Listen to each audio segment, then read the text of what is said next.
পটুয়াখালীর কুয়াকাটা সংলগ্ন বঙ্গোপসাগরে বিশাল আকৃতির একটি মৃত তিমি ভেসে এসেছে। বুধবার সকাল 10:30টার দিকে খবর পেয়ে উপকূল পরিবেশ রক্ষা আন্দোলনের সদস্যরা গভীর সমুদ্রে গিয়ে তিমির অস্তিত্ব নিশ্চিত করেন। কুয়াকাটা সমুদ্র সৈকতের 0 পয়েন্ট থেকে প্রায় 2 কিলোমিটার গভীরে তিমিটি ভাসমান অবস্থায় রয়েছে।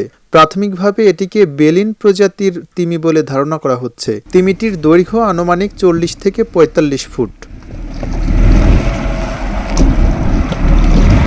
সৈকতে কর্মরত ওয়াটার বাইক চালকদের মাধ্যমে খবর পেয়ে ঘটনাস্থলে যান উপকূল পরিবেশ রক্ষা আন্দোলনের আহ্বায়ক KM বাচ্চু। তিনি বলেন, সংবাদ পাওয়ার পর স্পিডবোট নিয়ে ঘটনাস্থলে যাই। তিমিটি কুয়াকাটা 0 পয়েন্ট থেকে প্রায় 2 কিলোমিটার গভীর সমুদ্রে ভাসছিল।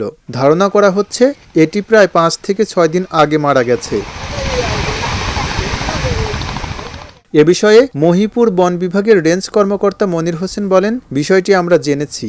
আমাদের বিট কর্মকর্তারা ঘটনাস্থলে রয়েছেন।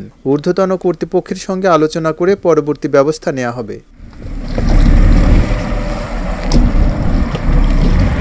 সামুদ্রিক দূষণ, খাদ্য সংকট, বার্ধক্যজনিত দুর্বলতা কিংবা অন্যান্য প্রাকৃতিক কারণে তিমিটির মৃত্যু হয়ে থাকতে পারে। প্রকৃত কারণ জানতে নেক্রোপসি অর্থাৎ ময়নাতদন্ত ও বিস্তারিত বৈজ্ঞানিক পরীক্ষা নিরীক্ষা প্রয়োজন।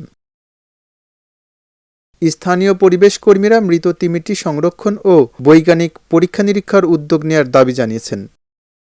খবরের কাগজ, নিখাদ, নির্ভীক, নিরপেক্ষ।